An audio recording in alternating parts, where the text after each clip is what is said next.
Assalamualaikum warahmatullahi wabarakatuh. Perkenalkan, nama saya Nanda Yulia Aprizal dengan NIM D204-241. Saya akan menjelaskan materi Sistem Hukum Indonesia materi 13 sesuai dengan RPS. Materi pertama yaitu tentang sengketa hukum. Sengketa hukum adalah perselisihan antar negara yang mampu diselesaikan oleh pengadilan dengan menerapkan aturan-aturan hukum yang ada atau yang sudah pasti. Litigasi adalah persiapan dan presentasi dari setiap kasus, termasuk juga memberikan informasi secara menyeluruh sebagaimana proses dan kerjasama untuk mengidentifikasi permasalahan dan menghindari permasalahan yang tak terduga. Sedangkan jalur litigasi adalah penyelesaian masalah hukum melalui jalur pengadilan. Umumnya, pelaksanaan gugatan disebut litigasi. Gugatan adalah suatu tindakan sipil yang dibawa di pengadilan hukum di mana penggugat pihak yang mengklaim telah mengalami kerugian sebagai akibat dari tindakan terdakwa menuntut upaya hukum atau adil. Non-litigasi berarti menyelesaikan masalah hukum di luar pengadilan. Jalur non-litigasi ini dikenal dengan penyelesaian sengketa alternatif. Penyelesaian perkara di luar pengadilan ini diakui dalam peraturan perundangan di Indonesia. Pertama, dalam penjelasan pasal 3 Undang-Undang Nomor 14 Tahun 1970 tentang ketentuan pokok kekuasaan kehakiman disebutkan penyelesaian perkara di luar pengadilan atas dasar perdamaian atau melalui wasit tetap diperbolehkan. Kedua, dalam Undang-Undang Nomor 30 Tahun 1999 tentang arbitrase dan alternatif penyelesaian sengketa, pasal 1 angka 10 dinyatakan alternatif penyelesaian perkara adalah lembaga penyelesaian sengketa atau beda pendapat melalui prosedur yang disepakati para pihak. Materi kedua yaitu hukum acara. Hukum acara dikenal juga sebagai hukum prosedur atau peraturan keadilan, adalah serangkaian aturan yang mengikat dan mengatur tata cara dijalankannya persidangan pidana, perdata maupun tata usaha negara. Hukum acara dibuat untuk menjamin adanya sebuah proses hukum yang semestinya dalam menegakkan hukum.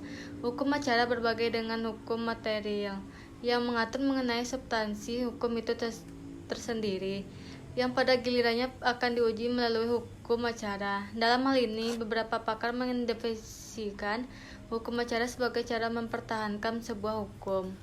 Hukum acara pada umumnya mengatur cabang-cabang hukum yang umum, seperti hukum acara pidana dan hukum acara perdata. Masing-masing negara yang memiliki yurisdika dan kewenangan mahkamah yang beragam memiliki aturan yang berbeda-beda pula.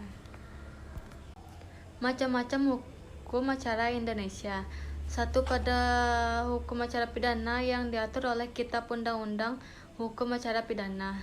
2. Hukum acara perdata yang secara umum diatur oleh Herzian Inclán Reglement di Jawa dan Madura di luar wilayah tersebut.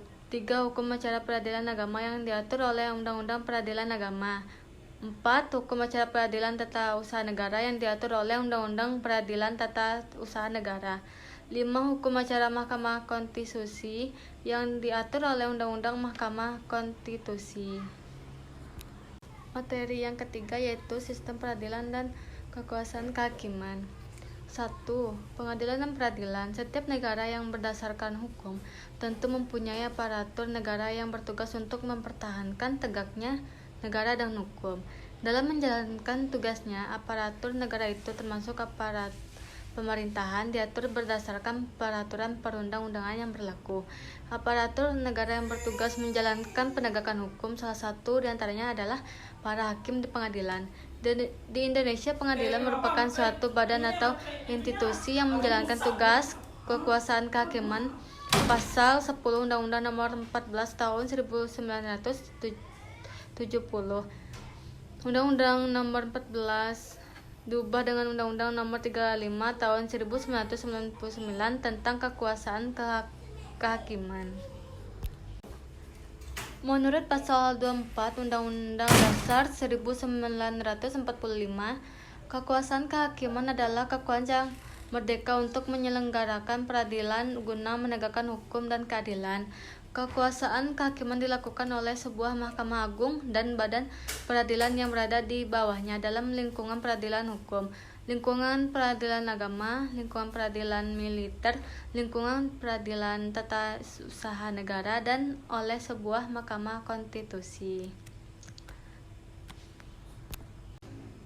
Materi selanjutnya yaitu alat bukti. Dalam pasal 184 ayat 1 Kitab Undang-Undang Hukum Acara Pidana KUHP disebutkan bahwa alat bukti yang sah adalah keterangan saksi, keterangan ahli, surat petunjuk, dan keterangan terdakwa. Dalam sistem pembuktian hukum acara pidana yang menganut stelsel negatif etalik, hanya alat bukti yang sah menurut undang-undang yang dapat dipergunakan untuk pembuktian. Sistem pembuktian dan alat-alat bukti berarti bahwa di luar dari ketentuan tersebut tidak dapat dipergunakan sebagai alat bukti yang sah. Barang bukti. Kitab Undang-Undang Hukum Acara Pidana yang memang tidak menyebutkan secara jelas tentang apa yang dimaksud dengan barang bukti. Namun dalam pasal 39 ayat 1 KUHP disebutkan mengenai apa-apa saja yang dapat disita, yaitu benda atau tagihan tersangka atau terdakwa yang seluruh atau sebagian diduga diperoleh dari tindakan pidana atau sebagai hasil dari tindak pidana.